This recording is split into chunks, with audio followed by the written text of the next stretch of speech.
It's time for AggroChat, the official podcast of the Tales of the Aggronaut blog and stalwart gaming community, where we talk about stuff and things, and the stuff about the things, and sometimes gaming. I'm Belghast, and let's start the show.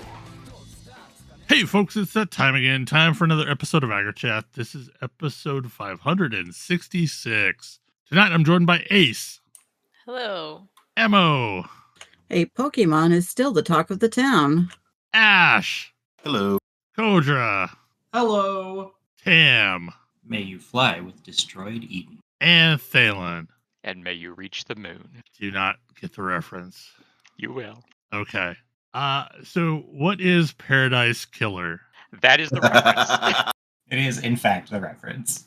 Paradise Killer is a game that has lodged in my brain.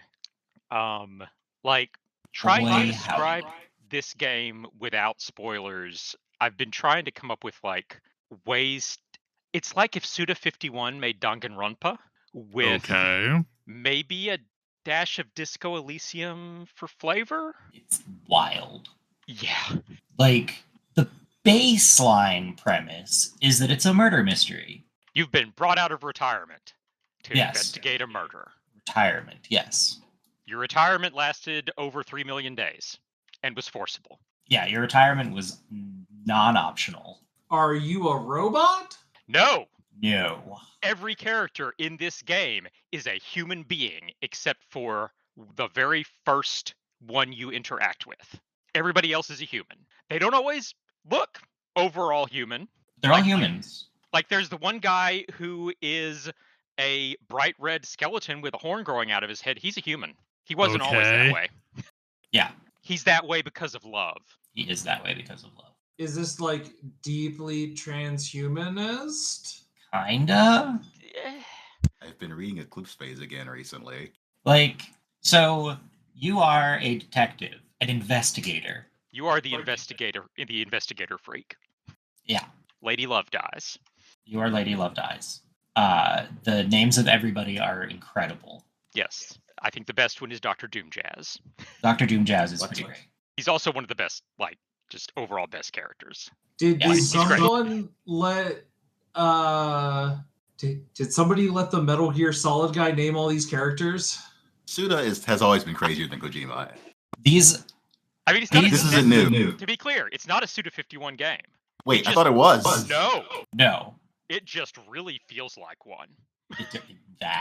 I think this is the game that I saw a while back that reminded me of the Suda51 game Let It Die.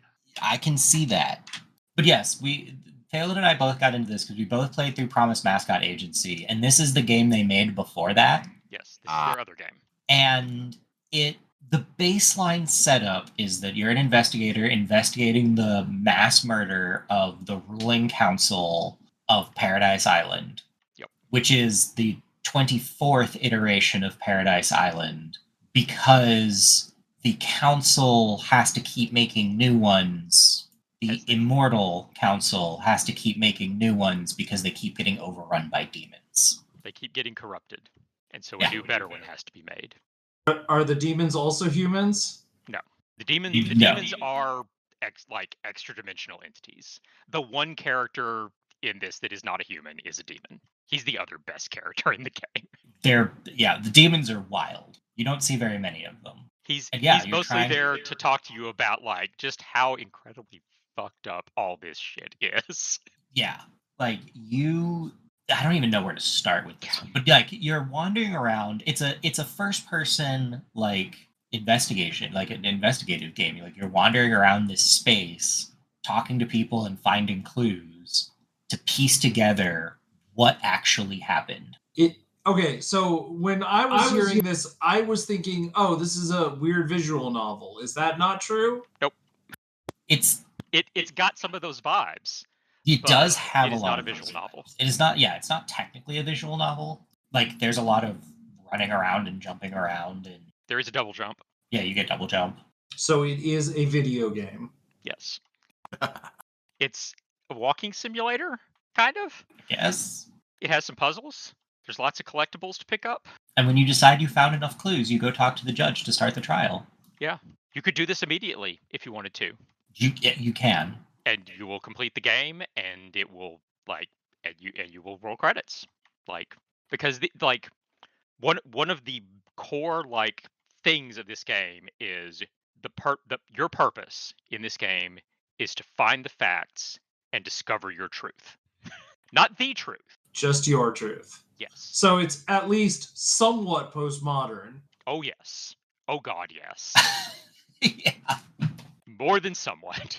Because I think an important element of this game is that every single character in this game, again, apart from the demon, is coming at this as part of the society that this island, and thus is unable to really see just how screwed up this is. Yeah, they are from this society and therefore do not realize how messed up the society they exist in is. Yeah, this part isn't really spoiler because it's the introduction of the game before you even start gain control of your character tells you this. This is the 24th paradise. It is ending. The 25th paradise has been created, and on the eve of effectively decommissioning the old one, destroying it, and moving to the new one, the council was murdered. Part of the decommissioning is the ritual slaughter of all of the people that were abducted from the real world to serve on this island. Yeah, these are not the good guys. The initial suspect in this murder mystery is the only one of these abducted citizens, as they're called, that actually is referred to by name in your little PDA laptop thing that gives you all of the people. Under citizens, it lists him, Henry Division, and then 3,140 citizens, all now deceased. This society is so screwed up. You get dropped into an unbelievable mess. Yeah. And you could take all kinds of angles. Part of what is so cool about it is part of what's so compelling about it is that you're the one bringing evidence to the judge at the end of the day. The judge is a being who effectively erased their personality voluntarily to be a perfect judge for this society. Yeah. So you're gonna you're basically gonna find out who's created problems here, and boy, there are problems that have been created. Yep. Some of these NPCs are old friends of yours from back before you were exiled, during the 13th island. A few of them were born since then. But yeah, there are so many interesting philosophical questions raised by this game. Yes. Yeah. It's got this bizarre setup, and it uses the bizarre setup to deliver just some really interesting thoughts, and through a really compelling cast of characters. I think every single one of those characters every single character in this game is interesting. I don't think I have played it. The list of games where I'm every single character I have run into is fascinating is really short. There's usually 20%, at best case, 20% characters I'm this character's really cool. And the rest I'm most of the rest I'm eh. Every so often there's a small percentage that are nope, actively dislike the existence of this character. But even the characters that I openly dislike are interesting. Yeah, they all have something interesting about them. And much like Disco Elysium, you can take all kinds of approaches depending on what kind of investigator you feel like being, because you could absolutely just turn this into a revenge course for yourself personally and just convict everybody who's wronged you specifically. And that's an angle. Yeah, it's a really, really cool game. It's a game. I was having a conversation elsewhere about games where the writing is so good that it makes up for sort of mediocre gameplay, and this is definitely one of them. It's an old game. It definitely has this studio's first outing kind of vibes to it. Mm-hmm. It's a little janky in a mid 2000s first person game kind of way. Yeah. Like I didn't run into any. I don't think I ran into any overt bugs. It's just a game like it feels dated running around in there. Some of that's clearly intentional. I managed to crash it once by hitting my push to talk key too many times, which was annoying because this game does not autosave. It warns you. Aw. It warns you strongly that it does not autosave, and I understand why they chose not to. Whether I Yeah, don't this know, but I understand. I haven't. Yeah, I don't know if I agree with the decision, but it is explicitly a design decision not to autosave. Yeah. And it's a considered one. And let's be I don't clear, think I've even run if into that you before. like, even if you explore and find every collectible and all the clues and do everything, like this is still an under 10-hour game. Like it's Yeah. not a long game, Yeah, that's the other thing, is it's not long. but I don't have quite the the drive to find every collectible, because boy howdy are there a lot of them. There are. And like after a certain, some of them are relevant, most of them are not. Yeah. I mean, yeah, there's a lot of currency, collectibles that you're not going to need. There's way more currency than you're going to need. Feel free to spend a blood crystal to fast travel. It's fine. There'll be Yeah. plenty. The currency on this island is blood. The blood of one specific person, so that it can't be easily counterfeited. Yike. That's real Yeah. weird. The person in question is the one who came up with this whole idea. Yeah, it's wild. Like that's they came up with the idea of using his blood as currency. The person who came up with the island, he's been gone for a while. But yeah, apparently there is in fact a Suda 51 game that is a clear precursor to this. It's Flower, Sun, and Rain. I have never played it. Oh, that's an old one. Yeah, It's an old one. but apparently that was an inspiration for this game. Got it. Which wild. It has the.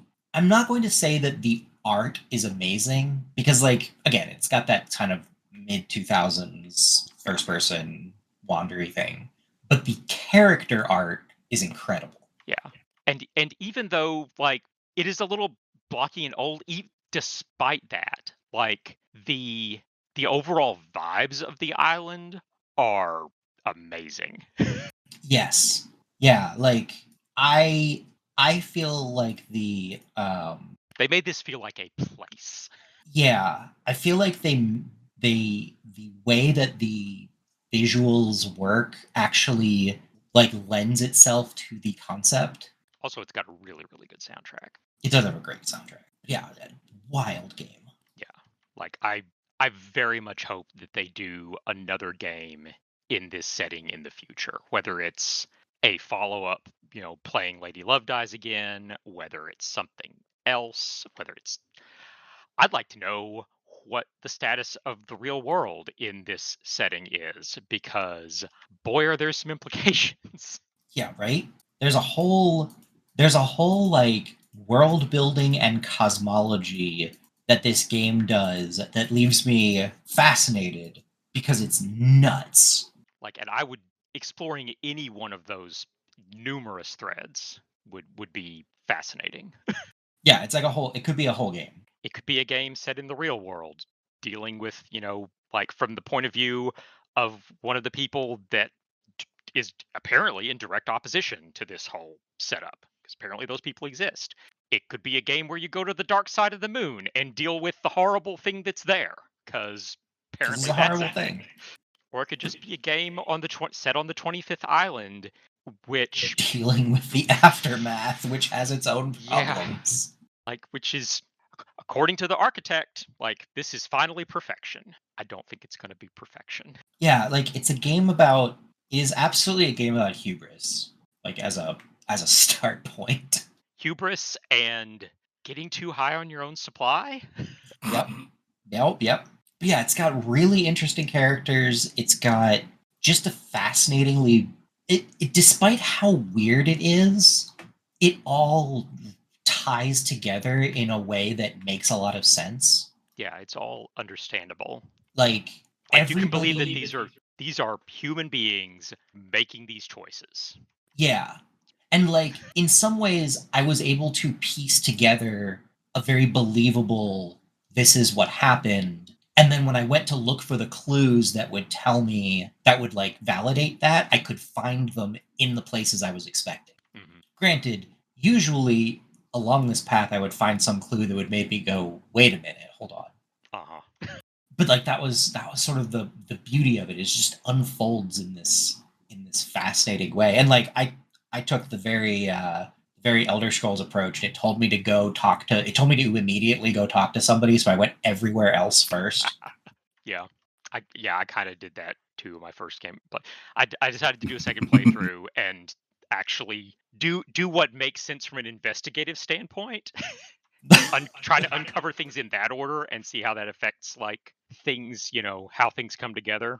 But yeah, it is just a fascinating game. Like Yeah. I highly recommend it. Like 8 to 10 hours well spent. Would you recommend it first or the mascot first? They're very different games. Yeah. Like you can absolutely look at them and say, yes, these were made by the same people, but they are doing very different things. Do you want a game that makes you think about what is humanity and like what is truth and what is guilt? Or do you want a game where you are a disgraced yakuza who goes to a rural town and helps everybody?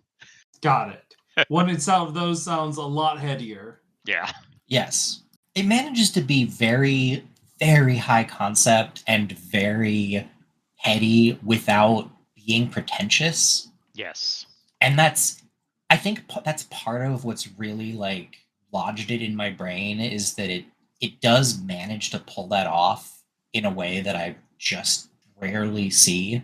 Yeah. It knows when to like stop navel gazing. Yeah, because that guy who's a walking bright red skeleton, he's a bartender. He's one of your old friends. You want a drink? He's great. Oh, he's fantastic. There's God, the characters are made. Dr. Doom Jazz is a doctor. He's got a yacht. He wants in your pants, but he's real nice about it. Hugo nominations. Yes, the Hugo nominations have been announced. There's lots of good stuff. Most, directly relevant to this podcast. We have, the nominations for best game. It's the past couple of years. There's always been something that seemed like a little out of left field, or at least a game that I didn't even really know about and then played and thought was amazing. That is not the case this year. These are all pretty like widely known games. Every one of these games has been played by, I think, multiple people on this podcast, because we've got Blueprints, we've got Citizen Sleeper 2, Clarobscure, Dispatch, Hades 2, Silksong. Like, Interesting list. yeah. So for once, there's only one of these that I have not yet played because I haven't gotten around to Citizen Sleeper 2 yet, but I have it. I am going to play it. But yeah, so I'm going to have a hard time deciding which one of these I'm going to put first. But yeah, so one of those will get the Hugo Award. It feels like a kind of safe list of great games. It kind of does. And I mean, I think part of that is last year was just such a good year for games. It was a really good year for games. Like, there wasn't really any space for a dark horse.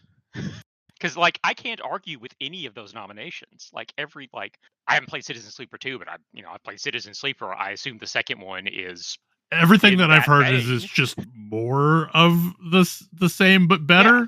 Like, yes. It's different, actually. It's different. Like, I find it very different in tone, at least initially. Yeah, And I agree. actually maybe bounce off of it. Yeah, I did play through it all the way. I did play it all the way through, and I think that it is actually the weakest one on that list by a healthy margin. Interesting. Like, I didn't dislike Wild. it. Yeah, like that was not the vibe that I was seeing from my particular social media when it came out, but like, I've not played it. The original Citizen Sleeper was amazing. It was. Yeah. Maybe this one gets there, but I bounced off of it, so I can't say. Yeah, I never finished it. I did finish it, and it sort of gets there. I don't know. It didn't rock my world the way the first Citizen Sleeper did. Yeah. Like, I don't regret sitting down with it, but it wasn't like, eh. Like, I would play a Citizen Sleeper 3, sure, but it's not like I'm not like ravenous for it. Right. Yeah. I mean, part of my my personal difficulty figuring out exactly how to rate these is, for the Hugos, I'm looking predominantly at like the story they're telling. And I don't know how other people rate, but like to me, like the Hugos are about science fiction and fantasy storytelling. So that's what I'm looking at first. And that I think will shift my list from the order that it might be in if I was looking like prioritizing gameplay, So I don't know. Interesting. Yeah. So I actually still think I probably don't put Silksong, but that said, I love the Silksong story. Yeah. Yeah. It's a great story. Yeah. Like, do I think that's better than Clair Obscur? I don't know. Blueprints is, there's an interesting story there. Ooh, yeah, That's I not, really like the Blueprint story. it's not the focus of the game, but it's a really interesting story. It's really So good. yeah. Just like my like hot take on that list is that it feels like a battle between Clair Obscur and Dispatch. Because I think like Silksong is great, is an incredible game, but I don't think it's like a storytelling monolith. Like it's not like a pinnacle of storytelling. It's good. It's not like earth shattering. And like, but I think it's better than like Where Citizen Sleeper 2 landed for me. And I think like as much as I hate to say it, I think I bumped down Blueprints for the same reason I did. It just doesn't quite stick the landing at the end. Ooh. It's very open-ended. It's painfully close. I don't know. I mean, that's the thing is maybe this is just me, but like the game who told a story whose world continued to have me imagining things after the fact it was over is probably Blueprints. Yeah. I don't disagree. Like that's why I'm like iffy on it. Like it's really good. And Blueprints, like maybe I don't think its story was quite as good, but it did a really good job telling the story using the environment, and that that counts for something. So I'm good.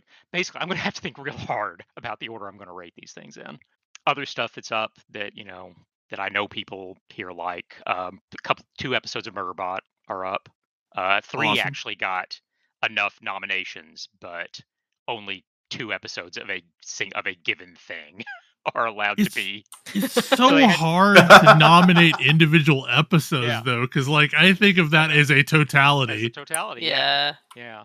I mean, in theory, it could have been nominated like the entire season as long form, but I guess it didn't get enough to either it didn't get enough for long form, or they decided that, or it got more for short form, and so they went for that. But yeah, so the creators of Murderbot had to decide which of the 3 episodes to withdraw. K-pop Demon Hunters, unsurprisingly, is up for long form. Andor season 2, Superman, which makes me happy, even if I don't know if I would put it at number 1. I enjoyed it. I enjoyed the heck out of it. The third, Sworn Soldier, is up for best novella. Yep. Excellent. I highly recommend A Girl in Her Fed for comic. Yep. I need to read that. I haven't yet. There's a lot of it. It's going to have to be real good to beat out Power Fantasy for me, but I'll give it a shot. And I think October Day is up for best series and Old Man's War. I know. Oof. So I don't know what to do. I know where my vote would be, but man, that's a close call. It's hard. Yeah. But yeah, no, there's a lot of good stuff this year. And I am planning to be at Worldcon, so if any listeners attend Worldcon, let me know. We can, say hi. Where is Worldcon? It is in Anaheim this year. It's like right next door to Disneyland. I fully intend to find some time to go over and see Galaxy's Edge while I'm there. That will be amazing. Yeah. But yeah, lots of good nominees. Lots of good nominees. Like the video game one, like I saw, like I did not get through Clair Obscur, and that's like one of the things that I know I need to try and get my way through at some point. But yeah, it's a bunch of good games on there. Like I definitely, when I started even saying like story, it's probably between Silksong and Blueprints for me, and Silksong's story and storytelling really blew me away. Yeah, I mean it's I definitely put Silksong well above the original Hollow Knight. Oh on yeah. that. Like, and Hollow Knight did a good job telling a story too. Yeah, Silksong leveled up. Yes. Absolutely. They I spent find that it- time well. I think it's really interesting to think about the voting for these because, like, there are a couple games on this list that I bounced off of because of the gameplay that, like, might have had the story that would have resonated with me. I think Blueprints is sort of staring at me for this one, but I just couldn't quite fully get there enough to see the whole thing. Yeah. I feel like Blueprints is challenging though because it is definitely the whole Ludo narrative resonance thing going on. Like you are uncovering a very interesting mystery while also like actually solving a mystery. Yeah, is absolutely making you work for it. It was intriguing as much as I saw of it, but the mechanics were not enough to let me push through it, I guess. It's got a rough on-ramp. I mean, I have watched my child who has heard me talk about how much I like Blueprints, and like I try to never discourage him from like any game I play you can play, but it's like, yeah, Blueprints is gonna be a really hard game to like grip onto because you have to be able to make that first step. Yeah, like otherwise you're kind of just playing a really weird kind of bad roguelike. Yeah, there's a point at which you are no longer doing that, but reaching that point is genuinely difficult. And like, I don't know, I might not have gotten there if I hadn't gotten it at like just the right time for me to just be like, I'm gonna mess with this for a really long time. I'm into it. Yeah. If I had to guess, like just based on like my feelings about the way Hugo voters tend to vote and the things that have won the past couple of years, my gut would be either Clair Obscur or Blueprints is probably going to end up the award. I think Blueprints has the best world building in that group. Yes. Like, just windmill slam that button. I mean, the winner last year was Caves of Cud, and that is also a game that makes you work hard for a story. Boy, wow. Wild. That is wild. That's true. That's a true statement. Clair Obscur, like, it will be interesting because Clair Obscur is definitely... This is what was fascinating about all of the games of the year lists from last year is Clair Obscur is not necessarily like a simple game or like extremely accessible, but of like the very top tier of games, it was probably the most accessible, which helped to get a lot of rewards. Yeah. And it's definitely the most accessible, I think, on this list. But yeah, last year, Dispatch. I think Dispatch is more accessible. Dispatch is very accessible, yeah. But last year, Kazuka beat out Dragon Age and the new Dragon Age and the new Legend of Zelda, and that's what makes me think that Blueprints has a pretty good shot. Yeah, that doesn't super surprise me though. That doesn't super surprise me. But yeah, like, and that's sort of the thing. I don't know if Hugo voters vote more towards like a clean and well executed narrative or really, really compelling. You think about it for ages world building. Because like those two aren't necessarily the same thing. And while I, just said I don't think that Blueprints' story sticks to the landing, that's the story. I think the world building is unparalleled. Yes, I'm definitely obsessed over that world building for like months after Kodra was saying. Yes. What is Beatweaver? Beatweaver is an in-development rhythm game. It is very much trying to be a spiritual successor to Amplitude, a game which the original one came out forever ago, and the remake for the PS4 wasn't that great. Sorry.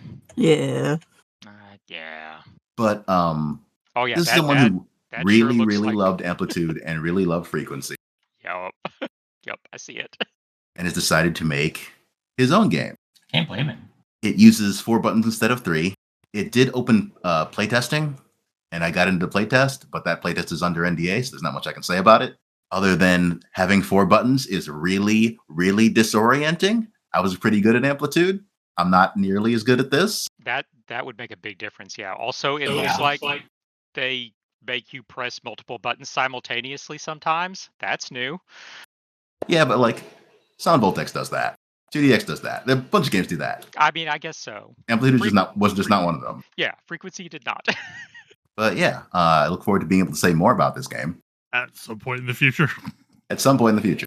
I think wider testing is opening soon, so probably that future will be very soon. Are you like shifting tracks, or is it shifting the tracks on you? You are manually shifting tracks. Yeah, if it works like... Oh, no. What? But it looks like multiple tracks are have beats on them at once. So how are you supposed to choose? So the way it worked in Frequency and Amplitude was after you successfully did the beats for long enough on a track, that locked in that track for a while. And then you could shift to another track and work on it. And so you would be always shifting back and forth between tracks. Yes. It is a key element of gameplay in those types of games. As opposed to, again, something like Sound Voltex or 2DX where, just play the whole song. It's right there. One track. Oh, and the tracks are additive to each other in the game. They are that's right. Yeah, and in Amplitude, they were pretty universally an instrument. Yep. Typically each one is an instrument. So you'd better lock your tracks in if you want this song to sound good. Uh-huh. Yeah. Like, honestly, that's part of the gameplay is figuring out, what order do I want to get these started to, get the song really going and try and, get the highest score that I can. Because that's the thing, is again, I can only speak about how it works in Frequency and Amplitude, but by, never missing a beat, locking in tracks, you're building up a points multiplier, and hitting those notes gets you more and more points. And so the order that you go between the tracks can affect your score massively. Yeah, Amplitude is also especially odd because maybe the pre-chorus, maybe there aren't vocals the entire time of the song. Mm-hmm. Yeah, there might be tracks that just don't have anything on for a while. Plan when you're going to be on that track to keep your chain up and get as much score as you can. Unfortunately, the one that came out a few years ago, I say a few years ago, what was it, like 8 years ago now? It was a while. I think 10. Yeah. I didn't think it was that long. Wow, all right. It's been a while. That one was a little forgettable, unfortunately. They didn't really nail the soundtrack. They didn't really nail the style. Like, I got it, I played it for a while. It did not stick with me the way the first two did. And Amplitude is one of the rhythm games that made a very strong impression on me. Frequency and Amplitude are two of the games for which I still own a PlayStation 2. I want to continue to be able to continue to play these games. They're so good. Very good games. Definitely, yeah. If you hear that their wider testing opens up, I would like to hear about this. You can sign up for testing on the Steam page. Ooh, maybe we'll do that. Vampire Crawlers is an interesting game. From the people who made you crack cocaine, they have come up with black tar heroin. Yep. Yeah, Vampire Survivors? How about a Might and Magic style game with the exact same power-ups, but it's deck builder? But also, congratulations to them for making a deck builder that doesn't look exactly like Slay the Spire. It's true, yeah. It feels very distinctive. We haven't talked about it on this channel, but Slay the Spire 2 is also a game that is in early access. So, if you didn't get your fix here... Yeah, Slay the Spire 2, I was able to say, you know what, that's an early access. I'm not going to touch it. This one I need to say, I have work to do and a family. I need to not touch it. Yeah, because it is fully released, and there is so much here to unlock. Because much like Vampire Survivors, you start with one character and only a few, available weapons and power-ups and things, and you unlock more through achievements. And you're my first run, I think I earned 10 achievements. It's that feel. Yeah, I played this when the demo came out, and I have not purchased it because, I don't need that danger in my life. I will probably pick it up before too much longer, but yeah, that's dangerous. But yeah, if you've played Vampire Survivors, you already know the kind of feel that they go for. It's the same vibe, just as an old 3D game that is a deck Yeah, builder. I think the big difference is you're kind of controlling the pace instead of Yes. the pace controlling you. Yeah, because you are moving around, and that like everything is on a map, and the enemies are stationary in a spot. You go to the enemy the group of enemies when you're ready to fight them. Yes. Yeah, it scratches a very different itch than Vampire Survivors, but Yes. it's still scratching real good. I have been playing Space Dad Simulator, aka Pragmata, and it is probably the best Resident Evil game I've ever played. It looks really interesting. Like, it's okay, so basically, like, it's Brock Sampson from Venture Brothers that has a tiny robot daughter. That's the vibe you get in listening to Hugh talk. A tiny robot daughter who eats delicious floppy disks. Exactly. That's the most hilarious thing when it happens. Like, she picks up an SD card and just starts nomming on it and like learning things from it. Also, occasionally treated to this wonderful hacking scene where she just starts screaming 1100 1110 1110. Oh my gosh. So, okay, so I call it a Resident Evil game because it's way more about controlling your resources, limited resources, than just going around and shooting things. And like, there's lots of puzzles, and you get lots of ways to solve the puzzles. But also, like, you start off with like this pea shooter, and then can pick up some really nice weapons. But the really nice weapons only like have 4 shots. And also, like, you just can't brute force the robots that are attacking you, aka playing the role of zombies.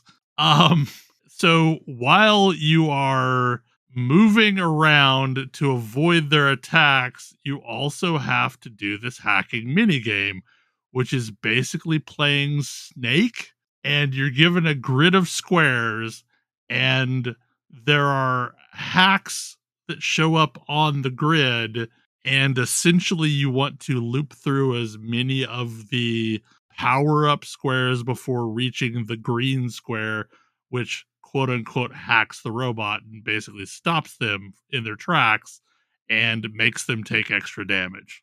You can do some wild stuff with this because, like, there's a multi-hack that you can stock in your hacking interface, which will extend the bonuses that you're applying to one robot to every robot that's currently attacking you.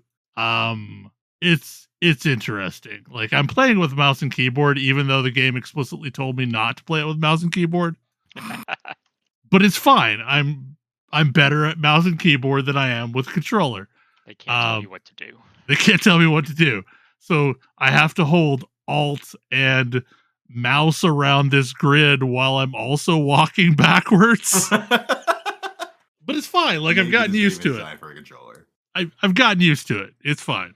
But yeah, no, like, it's like, so basically there's 3D printers on the moon, and a moonquake causes the central intelligence that controls all of the robots to go crazy, and now wants to rid the moon of all excess life forms. Ah, okay. Because, like, humans aren't needed. I mean, we got robots. No. Like, yeah. So yeah, like, I don't know exactly how far I am, but based on the mini map, I'm probably about halfway through. There's a lot of compelling stuff that's happened. There's a lot of really interesting vignettes.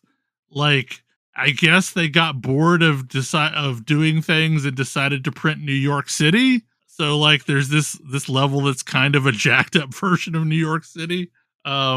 Like, there's forests and beaches and all sorts of random stuff that they decided to print on the moon because they got homesick, or the humans got homesick for these things. But yeah, like, it's a deeply charming game, and there's a whole side quest about collecting, like, Earth objects to print them in. So you basically have this base called shelter, and that's how you deal with your loadouts and deal with, all sorts of stuff.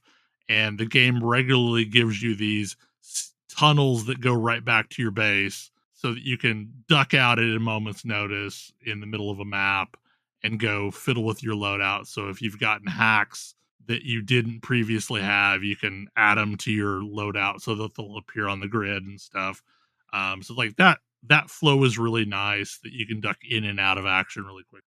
But inside of the base, you have a printer, and you're essentially collecting STL files and then printing them for Diana so that she can learn about like television and balloons and campfires. And oh my gosh. And every so often you'll have a conversation, and like every time there's an element that she'll remember going forward, you see like this little note icon appear over her head. And like, so like one of the things that you do early on is teach her how to high five, and that high fiving means you did a good job. So yeah, like it's deeply charming. Really enjoyable game. Highly suggest it. You can also be a space dad.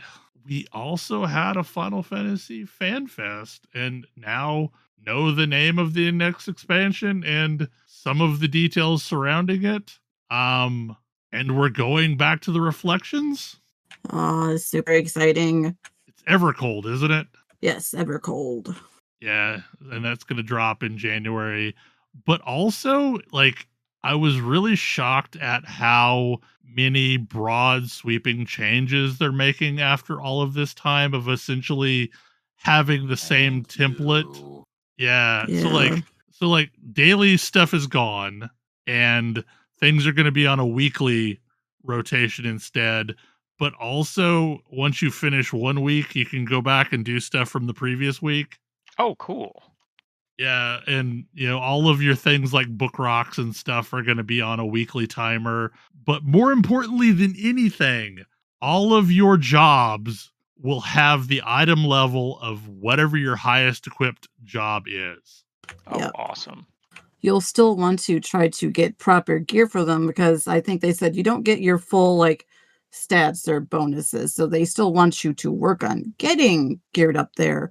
But you will be able to do content in other jobs, and you're not just, stuck with one max level character or eye level character. You still also have to like do the normal leveling process too. Right. Yeah. So hunt trains will still be a thing. Sure, with everybody all thrown together in one big pool now, because there's no more world restrictions. Yeah, like basically all of North America will queue together, all of Japan will queue together, all of Europe will queue together. And that's actually coming before the expansion. They're going to be working on that throughout the rest of the year. Yeah, Japan's getting it first, but I mean, which of course I expected Japan to get it first, and then the US, and I think then Europe. Yes. It was something like that. Like like US was second. Yep. Also, Final Fantasy XIV is coming to the Nintendo Switch 2. For some reason. Well, it's either you buy a Nintendo Switch 2 or you buy a PlayStation 5 if you're currently playing it on the PlayStation 4, because you've only got about 2 years left. Yeah, they are literally about to hit the file size cap on PlayStation 4 games. So they figure they have about 2 years that they can get away with letting PlayStation 4 players have it on that console. When your game has been running the same way for 14 years, Mm-hmm. I don't think anybody expected future developments like this. After all, they left the PS3 behind a long time ago. Yeah, but even then, they kept that going for quite some time. Longer than anyone expected them to, yes. I think it was maybe Heavensward when they dropped PS3 support. No, something like it was that. Stormblood, I think. Oh, it was like Stormblood or something. Yeah. Okay, I thought it was after Stormblood. They also added like new styles of rotations for all the classes that simplify the number of buttons. Yes, there'll be the Reborn style or the Evolve style. And the Evolve style I'm assuming the Evolve style is just what they're currently using for PvP.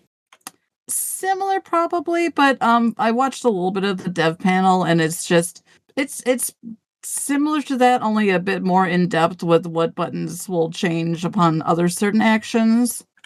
But it looks very interesting, and yeah, I'm very curious to hear more about it and see more about it, because they showed off Paladin, Dragoon, Bard, and White Mage, and like White Mage looked kind of crazy because your heals are still on your normal like cooldown or whatever, but your attack spells are pretty much instant, so you can just like weave them in like crazy while you're healing. Aha. Yeah, that was pretty crazy. Oh, they're also getting rid of like the synergy skills, so like your EXs and savages are no longer tied to the 2-minute burst window. Oh, wow. That is crazy. Yeah, so they're really mixing it up. While you mentioned savage, they're also adding a median like difficulty between normal and savage. Yeah, for the 8-mans, that's awesome. Oh, speaking of raids, and let's not forget like the crossover for the 24-man Alliance raid coming up. What the hell? Yeah. Evangelion. Yes. Wow. Because Nier wasn't weird enough. It's Haven't I'm we already looking forward had to it. Evangelion fights? Yes, we We have. already did that. They won't call it that, but yes, we have. Like Yoshi P is doing it because he can. Yep. He looked like he was definitely kind of geeking out a little bit there. He's a big fan. Trying to remember what else. The new race of kitty cats in the new world. Yeah, short kitty cat people. I doubt they're gonna let them be playable characters because I would instantly change. Yes, certainly. But they're so adorable. Also, like Gun Shield is a thing apparently. Finally. Yeah. Like that was the shirt that Yoshi P was wearing, was the dude from Cape Westwind. Yeah. I haven't done Cape Westwind since they turned it into a solo duty. I hear it's actually interesting now. Maybe I have to do it again, as opposed to over in 3.5 seconds. I was gonna say it's a lot better than it used to be. That's for sure. So, like, there's this crazy like okay, Cinnabriar, the voice actress for Wick Lamont, had a theory that might be on the nose. Like the shirt that he was wearing specifically said, "Guess who's back?" And she was like, "Okay, guess who's back? Eminem, Marshall Mathers. The new class name is Marshall." I mean, there's that too, because he likes his wordplay also. Yeah, like that sounds perfectly believable to me. Yeah, no, like I'd buy it, like, because it's not going to be Gun Shield. That's not going to be the name of the class. I also saw some people saying that's not actually the tank class. That's actually going to be like the DPS somehow with like, I don't know, rocket fists or something like. Yeah. Yeah, but he specifically said that the DPS is physical range. Yeah, he did. I mean, that dude shoots a lot of missiles. These years, and I still can't use Nero's hammer. I know, that makes me sad. That should be a warrior transmog. It really should. Yeah. Well, they did say they're adding things called character skins. Like, one of the things that he was really pushing was the character customization, because people really love their Warriors of Light. So they're really, really leaning more into giving you customization options. With, like, you're getting color sliders for your hair and eyes and even skin tone now. You can be a green cat. Yes. Some of the clothing items, you'll have the option to toggle on or off some of the various little accessories or whatever. Like, there's the one jacket and scarf set they showed, like you can turn off the scarf so you're just wearing the jacket. The old snow outfit? I think it's actually one of the newer ones. But that sort of thing. Like they showed like one of the suits of armors where you could turn off basically the bulkier part of the shoulders. So and then he mentioned character skins, which sounds kind of like poses or actions. Well, not so much like emotes or whatever, but he didn't go into depth about it, but it sounds kind of like different poses or stuff that you can give your characters. So maybe they will look more into doing something like transmogs, like the weapons like that, if people ask for it. The The one sequence of words that I wanted to hear, I did not hear, which is collect the appearance for everything and choose from a list. Yeah. It was definitely a very packed keynote, and there was a lot of stuff he talked about that I was surprised was already just in the first of the fan fests, and there are 2 yet to go. So they are definitely cooking, and they're definitely looking to shake things up, or as they say, evolve the game. Well, like the big thing for me though is that we're going back to a reflection. This time we're going to the reflection of ice. Yeah, And the 4th, yep. Like the world looks like this weird what if Final Fantasy did Northrend kind of vibe to it, because like there's a lot of nautical stuff and sea serpents and but also like roaming on the icy wastes are these automatons that are, I don't know, give like Shadow of the Colossus vibes. So like I don't know what we're gonna do with these giant kaiju sized things that are roaming the planet. So I don't know. Befriend them. Hopefully. But like yeah, it looks really interesting. And after like the last 2 expansions, I'm ready to go back to the whole story of the reflections kind of vibe. Yeah, I'm very interested in that also. It's been a while since I've played. Have we has the story in Garlemald picked up at all? The story in Garlemald was largely resolved during Endwalker. Yeah.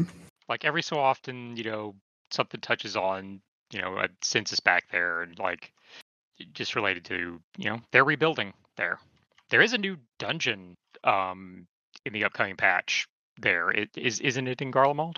I forget actually. It may be. I was about to say it certainly looked like it was from the screenshot I saw. From my perspective, I always kind of thought, are we ever going to get to go to Garlemald?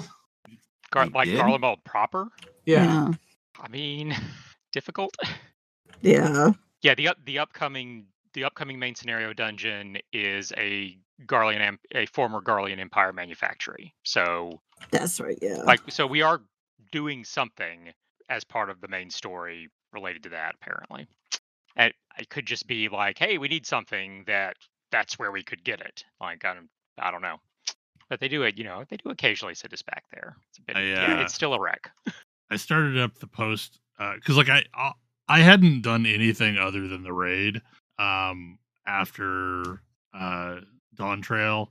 So I started working my way through the MSQ today actually.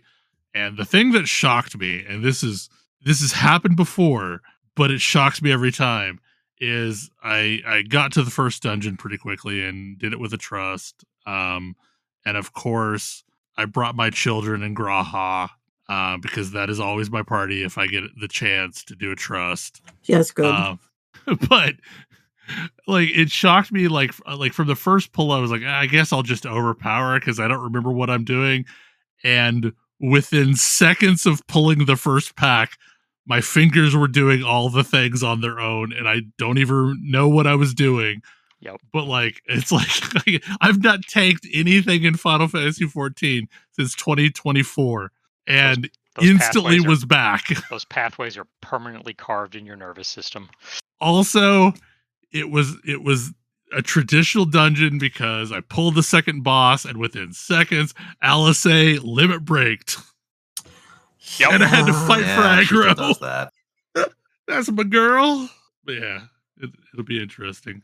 I guess other games that have like changed a lot. Monday, the new Diablo 4 expansion is dropping, and it is bringing the Paladin and the Warlock, and also has completely redone the skills system and like the way that the end game works and the way that gearing works. And they added the Heraldric Cube, which is going to act as a proper crafting system. So you'll be able to do the PoE thing of like taking a blue item and making it yellow and then eventually making it a unique and, like essentially throwing exalts on it.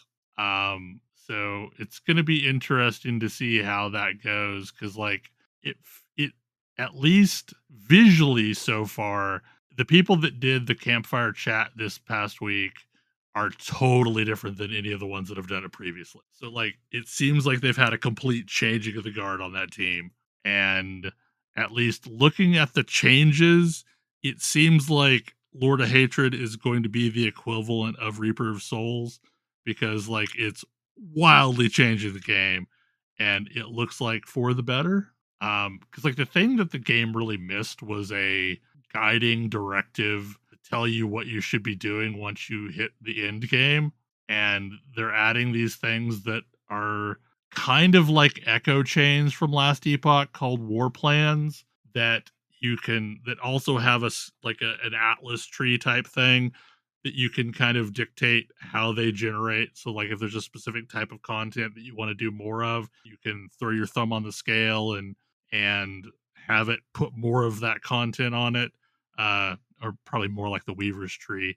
But it's essentially going to be like a sequence of like, I think 5 to 10 items that you do in a row, and each one that you knock out has specific bonus rewards associated with it, and then doing the totality gives you other rewards for doing it. So like it's going to be like a mini way of directing your play. And while the game doesn't have like a proper mapping system, like I think this will at least help fill in some of the gaps of, it didn't really feel like there was any kind of logic to the disparate elements. Like there were a bunch of different kinds of roughly equivalent content that you could run in the game, but there wasn't anything really telling you why you should be running any of it.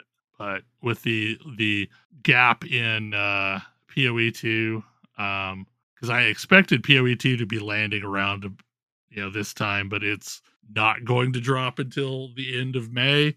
I will definitely be checking out Diablo 4, and Warlock looks like it has the equivalent of Summon Raging Spirits. So basically like disposable exploding minions, and I'm going to be going all in on that. Yeah, that does seem like it could be fun. The important thing is, how's Jesus doing, though?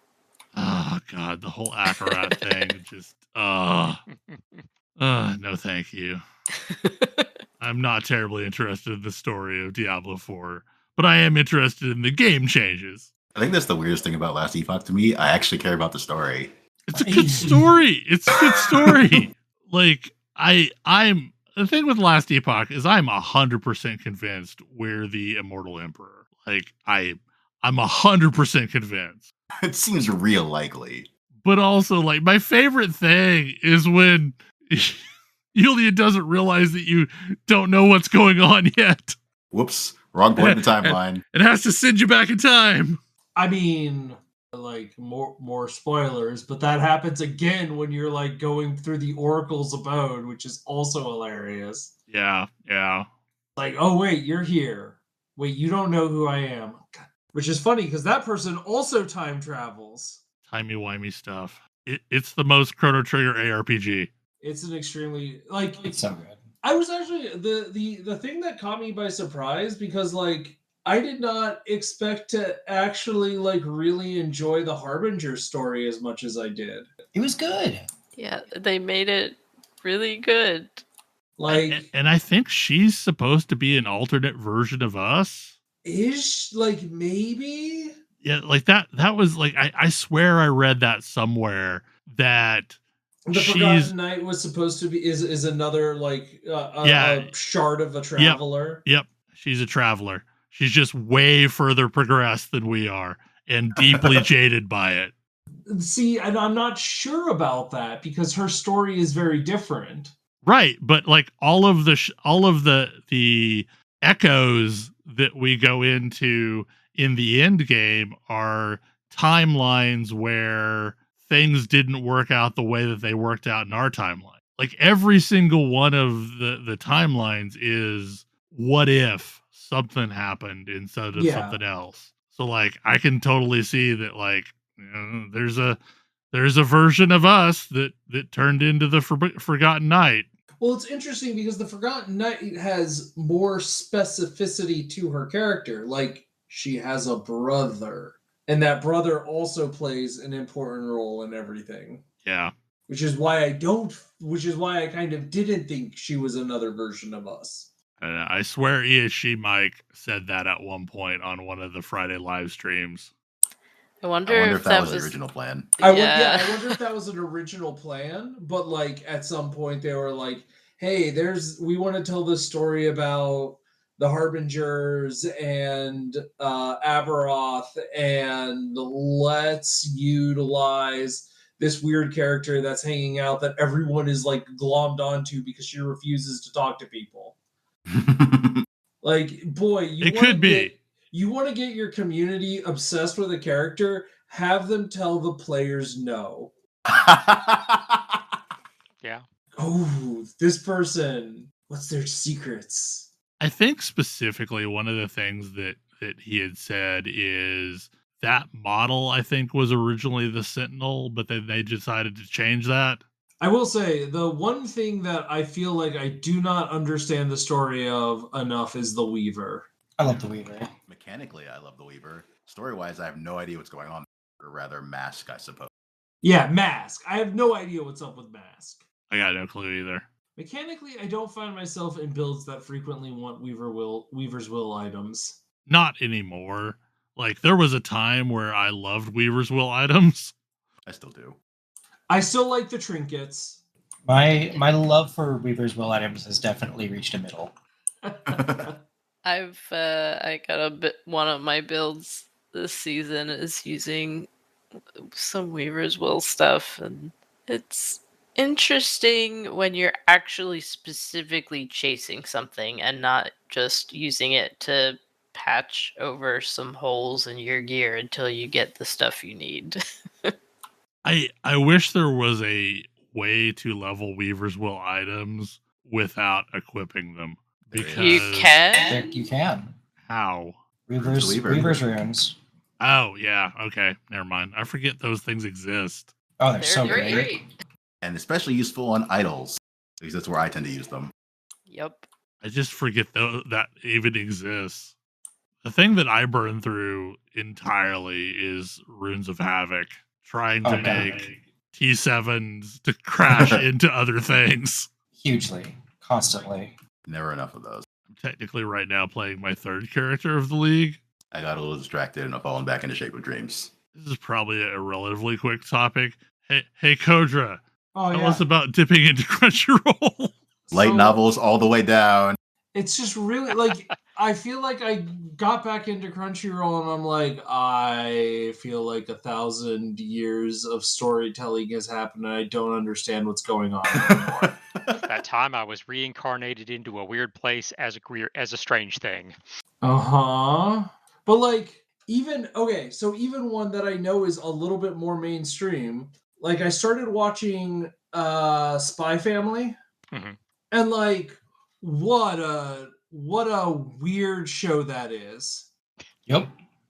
Because it's like, okay, what's the premise of this show? I've got the like main character's a spy. Sure, that's fine. He adopts a kid, and that kid is a